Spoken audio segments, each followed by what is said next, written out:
မှာဦးဆိုမင်းကဘာလဲဦးသားစုံနေမတွေဖြစ်နေလို့လားမဟုတ်လေကျွန်တော်တို့ကဌာနဆိုင်ရာကားလေဌာနဆိုင်ရာကားလွတ်တယ်အဲ့ကြောင့်ဌာနဆိုင်ရာကားကိုကျွန်တော်ယူသွားတာကျွန်တော်တားဆီးသွားတာတားဆီးတော့ဘာကားမို့လို့လဲကျွန်တော်ချီးကားလေဒါပဲဗောစရုံးနဲ့ဝင်ဝိုင်းအကုန်လုံးကချီးနံပြီးသားဦးဆိုတဲ့ပုံနံဝါအဲ့ကားကြီးကတော့ကွာမင်းကလေဘယ်သူကဝင်ခွင့်ပေးပါလဲကွာမင်းရတယ်ဒီကားပဲကျွန်တော်တားလို့ရတယ်လေကျွန်တော်လည်းသတင်းကိုအပေါက်အခုလိုမျိုးအချိန်မီတင်ဆက်ဖို့တော့နော်ကျွန်တော်လည်းရတဲ့ကားနဲ့သွားတာပဲလေဗါတယ်အော်တော်သေးတယ်နော်အဲ့ဒါကိုပေးဝင်မှုကျွန်တော်တော်သေးတယ်မင်းအချီးကားနဲ့သွားလို့ဒီမသားကားနဲ့များသွားရင်လေအာစီလုံးရှိမှမြင်နေပြီဟာတက်ချုပ်ကြီးများတေသွားပြီလားဘာဖြစ်နေကြတော့အဲ့လိုထင်မှာမင်းနောက်နေ့ဆိုအဲ့လိုသွားရမယ်ပုံစံမှာရှိတယ်နော်ဟာအဲ့လိုသွားရမှာလေအဲ့နိဗ္ဗာန်ရင်တို့အဲ့အမိုက်သိမ်းရင်တို့အဲ့အရာတွေပဲသိလို့ရတော့မှာအဘရဲ့ဒါနော်အဲ့တော့အဘဟိုဒါအဲ့သတင်းလေးကိုပြီးရင်ကျွန်တော်နောက်သတင်းရဲ့နောက်ဆုံးအနေနဲ့ကျွန်တော်အဘောက်အကျယ်တုံးကျွန်တော်တင်ပြပေးမယ်နော်သတင်းကိုကျွန်တော်နှစ်ပိုင်းပိုင်းပြီးတော့ကျွန်တော်အဘောက်တင်ပြပေးမယ်နော်အေးဟုတ်ပြီအတက်ချုပ်ကလည်းဘာတွေလုံးနေမှာပေါက်ချောင်ကွာငါစိတ်ကြီးနဲ့စုံနေမှလေဘယ်နိုင်ငံမှာအစုံနေမှတွေကားထွက်ရမယ်ရဲရမယ်တခါမှမကိုယ်နိုင်ငံပဲလုံးလင်နော်ကြားလည်းမစားဘူးကြားလည်းမကြားဘူးနော်အဲ့ဒါအသာထားရတော့ဗျနော်အဲ့တော့ဒီမနက်ပိုင်းမှာရရှိလာတဲ့ကျွန်တော်စစ်ရေးသတင်းလေးတွေကိုအရင်ပြောမယ်ပြီးတော့မှအဲ့သတင်းကိုကျွန်တော်အကျယ်တုံးအဘောက်ကျွန်တော်ဖတ်ပြမယ်ဟုတ်ပြီဘလို့ပဲဖြစ်ကွာမင်းငါတို့ပြည်သူတွေကိုငါတို့ဘလို့ပါနေငါတို့ကဒီဟိုနှိမ့်ဆက်ရမလဲဘလို့နေငါတို့စိတ်ဒုက္ခတွေပေးရမလဲဆိုတာပဲငါတို့ရှိမှရှိဟုတ်ပါပြီဗျဟုတ်ပါပြီဒါအဘတို့ရဲ့စိတ်ထားလေးတွေပေါ့နော်စိတ်ထားမွန်မြတ်တာနော်တင်ဂျူးကမ်ဟေးရတက်ချုပ်ပြောပါဘာမှမပြောပါဘူးဟုတ်ဒီမနေ့ပိုင်းမှာကျွန်တော်ရလာတဲ့စစ်ရေးသတင်းလေးတွေပြောပြမယ်အဲ့ဒါကပထမဆုံးအဘောက်ကျွန်တော်တင်ပြပေးမယ့်သတင်းကဘာလဲဆိုတော့ပခုတ်ကူမျိုးနယ်မှာရှိတယ်ကျွန်တော်ကိုးပင်ကြီးရွာကရှိတယ်ဗျကိုးပင်ဆိုတော့မစိုးပါဘူးနဝင်းကြိုက်တယ်တပင်တော့နောက်ထပ်မပေါက်တိုင်းတော့7ပင်ဖြစ်သွားလိမ့်မယ်ရွာနာမည်ကကိုးပင်ကြီးရွာတဲ့ကိုးပင်ကြီးရွာတဲ့နော်အဲ့ကိုးပင်ကြီးရွာနားမှာဟိုကျွန်တော်ပြောမယ်ဟိုပြည်သူတွေတွာလာလှုပ်ရှားနေတယ်ပေါ့ဗျာလမ်းမပေါ်မှာသူတို့ရောဒီဥစ္စာတွေစုံရက်ကိုမာကားစီးတာလားမရက်ကိုစုံကားစီးတာလားအဘတို့အမိတ်ထုတ်လိုက်ပြီဆိုတော့သူတို့လည်းအဘတို့အမိတ်ထုတ်တဲ့အတိုင်းပဲစီးရမှာပေါ့အဘရဲ့နော်အဲ့လိုမျိုးကျွန်တော်တို့ပြည်သူတွေတွာလာလှုပ်ရှားမှုလုပ်နေတဲ့ဟာကိုအမြဲတစေကျွန်တော်တို့စက်ကြီးကောက်နေတယ်ကျွန်တော်တို့ရဲ့ဒီစက်ကမှစစ်တက်နော်အချမ်းမဲ့စစ်တက်ပေါ့ဗျာဟေးပြည်သူကပြောတာဒီပါပြည်သူကပြောကျွန်တော်ပြောတာမဟုတ်ဘူးဟုတ်ပြည်သူကမပြောနဲ့မင်းတို့လည်းမပြောနဲ့အဲ့ဒါပြည်သူကပြောလေအဘတို့ပြည်သူကပြောခိုင်းလေငါတို့လည်းပြောနေရပဲဒါပေမဲ့ငါတို့ကနိုင်မနိုင်တာမနိုင်တဲ့အတွက်ငါတို့နိုင်တဲ့ဘက်ကနေဖိတိတ်ထားတာတည်တယ်လေအဘတော့ပြည်သူကလည်းအဘဖိလေကြွလေပဲနော်အဘဖိလေကြွလေပဲခွေးတွေဆိုတာအဲ့တိုးခိတ်တွေမှာကသူမိုင်းရှာဘူးလို့ဘာလို့ခွေးတွေထားတယ်လေအနံ့ခံမှုခွေးထားတယ်အဲ့ခွေးတွေကိုအဘတကယ်လို့တုတ်တင်လိုက်မယ်တက်လိုက်မယ်ဆိုရင်အဘတို့ဘက်ကနေကူပြီးတော့စစ်ပေးမယ်လို့တိုက်ပေးမယ်လို့မရှိဘူးဒါကိုပြောတာပါပြီးတော့အဘရုပ်ကြီးနဲ့အပြင်သွားလို့လည်းမရဘူးနော်အခုကနေဘက်ကိုရောက်တာနဲ့အဘလည်းအစော်ခမ်းမှာအဘမှန်းသိလို့ကတော့ကောင်းတော့ဘောကွာဒီငါတို့စုံမရဲ့ပဲဖြစ်မဆုံရဲ့ပဲဖြစ်ဘလူရဲ့ပဲဖြစ်ဟုတ်တယ်အေးဆေးပဲဟာအဝတ်သားတွေလှလာတယ်ဗာလေအာသူကဝတ်သွားမယ်ပြမဟုတ်လေအခုစုံမရက်ကိုလှုပ်ထားတာငါတို့လည်းသွားပြီးတော့အဲ့ဒါကိုအစည်းအဝေးငါတို့ကပြန်လှုပ်ရမှာအစည်းအဝေးပြန်လှုပ်ရမှာအစည်းအဝေးလှုပ်အောင်ပါအစည်းအဝေးဘယ်လုံးမယ်ဆိုတော့သတိထားတော့ပါအစ္စရေးကစော်လိုက်တာအီရန်မှာအစည်းအဝေးလုပ်နေတော့ဒါပဲပေါ့မင်းတက်ချုပ်ကခေါင်းဆောင်ပြီးလုံးပါလေငါ့ကိုမဖြစ်မနေတက်ရမယ်ဟာအဲ့လိုဆိုငါမသွားတော့ဘူးဘာမှစိုက်မပူနဲ့အဲ့အစည်းအဝေးပေါ်မှာရှိနေတဲ့လူတွေအကုန်သေးတာတယောက်မှမချဲဘူးဟုတ်တယ်ဗျဟာသေးတယ်လို့ဒီမှာလေငေါသေးစီချင်းနေဟုတ်ပါဘူးအီရန်ကအစည်းအဝေးလုပ်နေတဲ့အချိန်မှာဟိုသေးတယ်လို့ပြောတာပါဟိုအဲ့ဒါဘာလို့ဒီမှာသေးတယ်လို့ကျွန်တော်ပြောတာဒါပေမဲ့အဲ့မှာတော့ကျဲတာတော့လင်းအစီးနေရာလောက်သွားပြီးတော့ကျဲတာဘာလို့ကြတော့200လောက်စီးကုန်တယ်10သီးလောက်နဲ့ပြတ်တယ်10သီးလောက်မလို့5စီးလောက်နဲ့ပြတ်ပါတယ်ကွာမင်းကပြောတာတပည့်နဲ့ဥစ္စာဖြစ်လာတယ်တတိပေးတာဘာလို့တခုရတယ်ငါတို့အခုသွားမဲ့ဥစ္စာကနေပြီးတော့ဒီငါတို့ဒီဘက်ကတောင်ကျောပေါ့နော်အဲ့တောင်ကျောထဲမှာငါတို့ဖောက်ထားတယ်ငါတို့တကူကြီးရှိအဲ့ကူကြီးတော့မှသွားမှာအဲ့ဒီအပေါ်မှာငါတို့ဒီဟိုဒုံးကာတဲ့စနစ်တွေနောက်ကငါတို့ဒီဂျမ်မာတွေပါအကုန်လုံးငါတို့ဒုံးကာတဲ့စနစ်ဂျမ်မာတွေကန်ထားတယ်အခုမှဟိုသာနှစ်ပိုင်းတွင်းမှာပေါ်တွန်းလာတဲ့ PDF တွေရဲ့ဒုံးတော့မကာဝယ်နိုင်တဲ့ဂျမ်မာတွေဒုံးတွေဒါမှမဟုတ်အဲ့လိုတော့မပြောနဲ့တားငယ်လေးအဲ့လိုဒါတားငယ်လေးတက်ချုပ်ကြီးတို့အဘတို့အဲ့လိုတော့မပြောနဲ့ဘာလို့လဲဆိုတက်ချုပ်ကြီးကတော်တော်ခေါင်းကောင်းတယ်ဟုတ်တယ်ဟုတ်တယ်အခုအဘပြောသလိုပဲဒီနေပြည်တော်မှာရှိတဲ့တောင်ကျောတွေရှိတယ်အောက်မှာကျွန်တော်ဖောက်ထားတဲ့ဦးမင်းလိုင်ကောင်းတွေရှိတယ်ဟုတ်တယ်ဦးမင်းလိုင်ကောင်းတွေတကယ်လို့တခုပြပြဆိုတာနဲ့အဘတို့တက်ချုပ်ကြီးတို့ဒါအကုန်လုံးအဲ့ဦးမင်းလိုင်ကောင်းတွေဝင်လိုက်မယ်ဝင်လိုက်တဲ့အချိန်မှာဟိုဘက်ဒီဘက်အပေါက်ကိုပိတ်လိုက်ရင်ပြီးပြီဗောအချင်းလက်လက်ပဲဂူသွေးလိုက်ဟာမင်းကအများကြီးရှာစရာမလိုတော့ဘူးလေဗျရပြီဟုတ်ရပြီဟိုတိုက်ပွဲတွေပြတော့နိုင်ငံအနှံ့အပြားမှာဖြစ်နေတယ်အများဆုံးဖြစ်တာတော့အခုတနင်္လာရီတိုင်းပေါ့နော်တနင်္လာရီတိုင်းရဲ့သတင်းလေးနဲ့ပဲစမှာပဲဟုတ်ပြီအဲ့တနင်္လာရီတိုင်းတမုတ်ချုံရွာမှာပေါ့နော်ကျွန်တော်တို့တက်ဆွဲထားတာရှိပါတယ်ဗျာနော်ရှိတယ်လေဟုတ်အဲ့တက်ဆွဲထားတဲ့ကျွန်တော်တို့စစ်တပ်နဲ့ PDF တက်များနေပေါ့နော်ရှစ်ရက်တာတိုက်ပွဲတွေဖြစ်ပွားတယ်ဗျရှစ်ရက်တာတိုက်ပွဲတွေဖြစ်ပွားတဲ့အချိန်မှာဘာဖြစ်လဲဆိုတော့ကျွန်တော်တို့ဘက်ကစစ်သား10ဦးသေဆုံးသွားတယ်ဗျ နော် ဝမ်းသာကြရ ဝမ်းသာကြဘောပါ ဟာမဟုတ်ဘူးလေငါတို့ဘက်ကတည်သွားတာလေ ဟုတ်တယ်လေ8ရက်မှာ10ဦးပဲတည်တာလေအရင်ဆိုရင်တရက်ထဲနဲ့အယောက်20 30တည် ဟာမရှိရမှာတနေ့တယောက်လုံးနဲ့တည်တော့မယ်2ယောက်ကပို့နေတယ်မင်းရလေတကြိုတည်ပေးတာလား तू က ဟုတ်လေဗျာဟုတ်က8ရက်မှာ10ဦးတည်တာတော့နဲပါတယ်ဗျာနော်ဘာဖြစ်လို့နော်ရဲလေးမောက်မှားထားလိုက် တနေ့တော့မွေးငါချက်ဖို့ပေါ်တာတော့ဝေလူကျော်နဲ့ तू က2ယောက်မင်းတို့ဒီမွေးငါချက်ဖို့ကုန်နေတွင်း ဟုတ်တယ်ဗျာနော်ဒါလေးတော့လုပ်ပေးလိုက်ပါလို့ဘာလို့ဒီတိုင်းကြီးပဲတကြိုတာတွေပါမလုပ်နဲ့တာကူလေးဖြည်းဖြည်းတိုက်လိုက်ဟဲ့လား တာကူတဲ့အော်ရက်လေမှာတာကူတိုက်တယ်လို့ဘယ်သူကကြားဘူးလေမင်းဘယ်သူကတိုက်ဘူးလို့လေ တနင်္လာရီကြီးဆိုတော့ဟိုတနင်္လာရီတိုင်းဒေသဆိုတော့အဲ့ဒီနေရာတွေကငါပြောပင်ရှားတယ်လေဗျာနော်ရာဘာပင်တွေပဲပေါ်တာ ဒီတာကူတိုက်ရမယ်ဆိုငါတို့တာကူပင်နေစိုက်ရမယ်ငါတို့ဒီထညက်အတွက်ဆိုငါတို့ဒီထညက်ပင်တွေ အဲ့မှာရာဘာတွေပေါ်တယ်ရာဘာတွေချက်ကြည့်လိုက် ရာဘာတွေချက်မရိုင်းလိုက်တာရာဘာတွေချက်ကျွေးလို့ရ ဟုတ်ဒါမို့အလှလောက်တာပဲလေဗျအဲ့တော့တနင်္လာရီတိုင်းတနင်္လာရီမျိုးနေတမုတ်ချုံရွာတယ်တက်ဆွဲထားတဲ့ကျွန်တော်တို့ရဲ့အချမ်းဖက်မဟုတ်ပါဘူးစတန်ဖက်စတန်တဲ့စစ်တပ်နဲ့ PDF တက်များပေါ့နော်ရှေ့ရတာတိုက်ပွဲဖြစ်သွားခဲ့ပါတယ်ဗျအဲ့မှာကျွန်တော်တို့ဘက်က10ဦးတည်ဆုံးတယ်အဲ့ဒါဘယ်နေ့ဖြစ်တာလဲဆိုတော့ဖေဖော်ဝါရီလ20ရက်နေ့မှာစတင်ပြီးတော့ဖေဖော်ဝါရီလ28ရက်နေ့ထိပေါ့နော်တနင်္လာရီမျိုးနေတမုတ်ချုံကြေးရွာတယ်တက်ဆွဲထားသောကျွန်တော်တို့စတန်တဲ့စစ်တပ်နဲ့ PDF တက်များရှေ့ရတာတိုက်ပွဲဖြစ်သွားခဲ့ပါတယ်ဗျအဲ့တီရွေးတိုက်ပွဲမှာပေါ့နော်အဲ့မှာ PDF တွေကလည်းသူတို့ကလည်းခစ်မိလာပြီဗျဒရုန်းတွေနဲ့အချိန်များစွာတိုက်ခိုက်ခဲ့တယ်ပြီးတော့လက်နက်ကြီးလက်နက်ငယ်များနဲ့လည်းဝင်ရောက်ပစ်ခတ်တိုက်ခိုက်ခဲ့တယ်လို့သိရပါတယ်ဗျထို့သောတိုက်ပွဲများဖြစ်ပွားပြီးနယ်မြေရှင်းလင်းရေးဆောင်ရွက်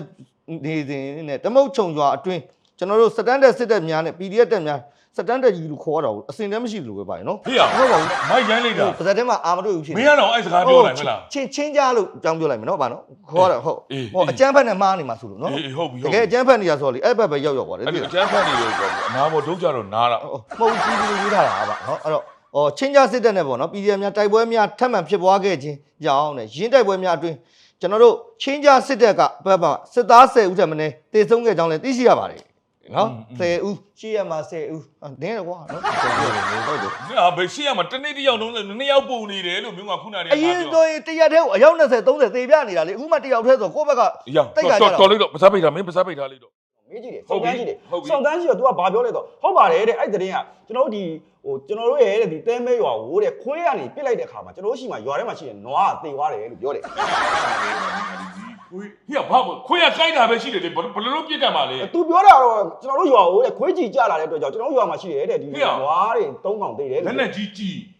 ခွေးကြီးရလို့ရှိတာ ကျွန်တော်ပြောတာမဟုတ်ဘူး အဲ့ဒီခွေးကြီးရလေမင်းဒီအီရန်လည်းမထုတ်နိုင်သေးဘူးတရုတ်ကလည်းမထုတ်နိုင်သေးဘူးခွေးကြီးဆိုတဲ့နာမည်နဲ့ရုရှားကလည်းမထုတ်နိုင်သေးဘူးမြောက်ကိုရီးယားလည်းမထုတ်နိုင်သေးဘူး အဲ့ဒါကျွန်တော်ပြောတာမဟုတ်ဘူးအဲ့ရ လောင်ချာကြီးစံလို့လောင်ချာကြီးစံပေါ့ ပြည်သူကပြောတာပြည်သူကခွေးပစ်လိုက်တဲ့ကြီးလို့ပြောတာခွေးပစ်လိုက်တဲ့ကြီးကြပြီးတော့ ခွေးဆိုတာကွာမင်းတို့ကိုပြောနေတာမင်းတို့ငါတို့ကိုပြောနေတာ ကျွန်တော်တို့ပြောနေတာ ဟောမသိဘူးကွာငါပြောတော့ငါအဘတယောက်တည်းပြောတယ်ထင်တာဟုတ်ဘူးလေတက်ချုပ်ကြီးတယောက်တည်းကိုပြောတယ်ထင်တာ ဟုတ်လေအခုကအဘပြစ်ခိုင်းတာဆိုတော့ကျွန်တော်အဲ့စုံစမ်းကြည့်တာပါဟုတ်မဟုတ် तू ကအဲ့လိုပြောတယ်လို့ပြောပြတာဒါလေးကတော့ဟောပေါ့စစ်ရေးသတင်းလေးပေါ့နော်နောက်ထပ်သတင်းတစ်ခုကတော့တော်တော်လေးကိုအရေးကြီးတယ်ဗျကျွန်တော်တို့ရဲ့ အဲ့ဒါလာပြီရေးကြည့်ပြီညီနောင်ပေါင်းတို့သေးစီကညီသေးညီရဆိုငါတို့ရဲ့သမိုင်းတကူငါတို့တွေကစုံမဖော်တိုင်းကစားကြမယ် ဟဲ့ငါတို့သွေးနေရေးခဲ့တာမဟုတ်လား စုံမဖော်တိုင်းကစားမှာဒီစီမမရှိတော့တာ ဟုတ်ကဲ့ပါအဲ့တော့အခုဘလို့ဖြစ်နေဆိုတော့နောက်ထပ်အဘကိုတင်ပြပေးမယ့်သတင်းလေးကတော့ကျွန်တော်တို့ဒီစကမစစ်ကော်မရှင်ရဲ့တက်ထဲမှာယာဒူးအပြောင်းလေးတွေလောက်လာပြီဆိုတဲ့သတင်းလေးရှိတယ် ငါသိတယ်လေသိတယ် ဟုတ်သိတယ် ငါ့ကိုပေးတာငါမယူဘူးလို့ငါမင်းတို့နဲ့ပဲငါအေးစိနေမယ်ငါနာမည်ပြတ်မခံဘူး မတန်လို့ဆိုပြီး မတန်ဘူး ဟုတ်လေဘာဒီပေးတဲ့ယာဒူးကဘာနဲ့မတန်ဘူးအဘဆင်းကနည်းနည်းမြင့်တယ်သူပေးတဲ့ယာဒူးကနည်းနည်းနေတယ်အဲကြောင့်မတန်လို့ပြောတာ ချုပ်ပြီးဘူးလေ တက်ချုပ်ပြီးွားရင်ဟိုလေဒူးချုပ် ငါ အဘလား တက်ချုပ်ပြီးရင်ငါ လက်ပတ်ကြောက်ကြီးမဟုတ်ဘူးလား အဲ့ဒါအယောင်ပြား အယောင်ပြား ဟုတ် ကဲ့ပါအဲ့တ တ ည်း က်ချုပ်ကိုငါလူအကြံနေညံနေပေးနေငါပေးနေကိုငုံပြောလိမ့်မယ်ငါအကြံပေးအရာရှိ ဩအဲ့တော့အမှုတွဲတခါလဲ ICC ပဲ ဒါမျိုးအမှတ်ထားမယ် မှတ်ထားမယ်